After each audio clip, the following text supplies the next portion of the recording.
Hello and welcome to the Heal Yourself with me, Sarah Dawkins podcast.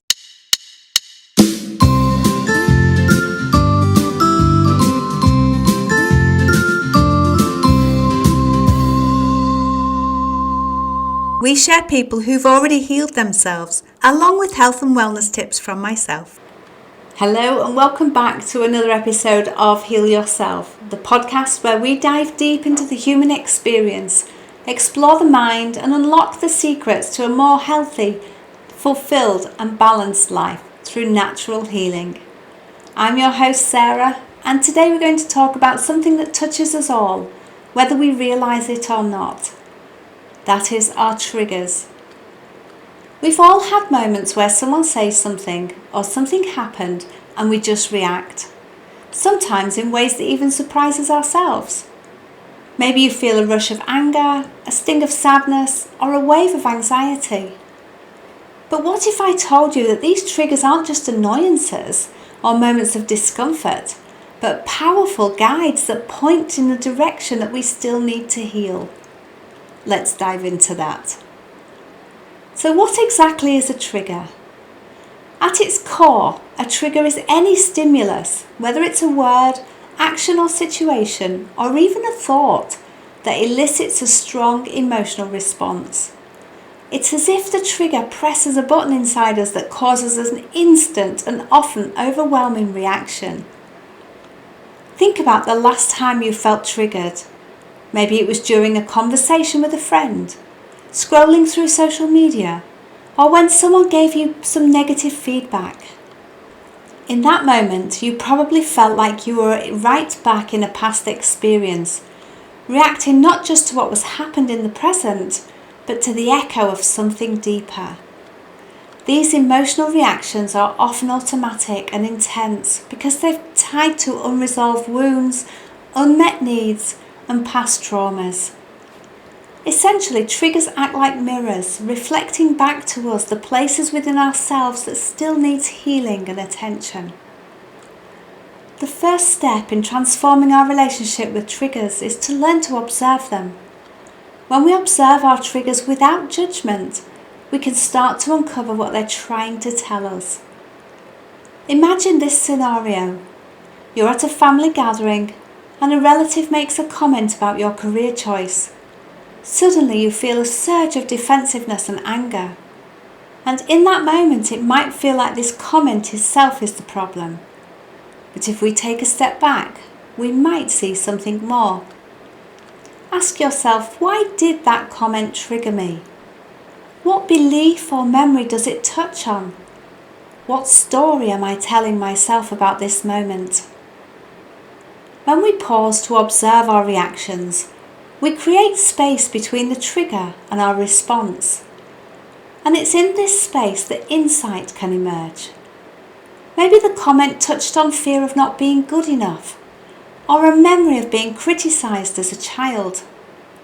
These insights are like signposts guiding us to our inner work. So how do we begin to heal these triggered parts of ourselves?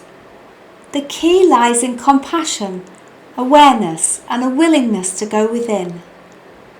When you notice a stronger emotional response, acknowledge it without pushing it away or judging yourself. Simply say, I'm feeling triggered right now. And once you've acknowledged the trigger, take some time to explore its roots. Ask yourself, where is this reaction really coming from? What past experiences or beliefs are connected to this feeling? When you discover the underlying wound, it's often important to meet yourself with compassion. Imagine comforting the younger version of yourself that first experienced this pain. What would they need to hear or feel to start healing? As you gain clarity, see if you can reframe the situation. Instead of viewing the trigger as a problem, see it as an opportunity for growth. Over time, as you practice this process, the intensity of your trigger will lessen and they'll no longer have the same hold on you. So let's bring this into a real life context. Imagine you have a co-worker who always seems to push your buttons. Every time they speak, you feel irritation bubbling up. Instead of just reacting or avoiding them, try this approach. Notice your feelings of irritation and label them. I'm feeling irritated. Take a moment to breathe and ask yourself, what is this irritation really about? Perhaps you realise that this person's tone reminds you of someone from your past who made you feel unheard or dismissed. Maybe it's less about the co-worker and more about an unresolved experience. With this insight, you can choose a more mindful response, one that doesn't come from a place of hurt. Rather, it comes from a place of understanding. Over time, with practice, you'll find different triggers and you'll start to notice patterns. Maybe it's a fear of rejection, a need for validation, or an unresolved hurt from the past. Whatever it is, each trigger gives you the opportunity to heal and grow. Healing is not a journey. Healing is a journey, not a destination. Our triggers are like teachers, showing us where we still have work to do. By observing them, we gain invaluable insights into our inner world. We see where we need to do more for ourselves, with love, compassion, and understanding. So the next time you feel yourself triggered, pause and observe. Ask yourself, what is this trying to teach me? Where do I still need to heal? And remember, healing isn't about being perfect or never being triggered again.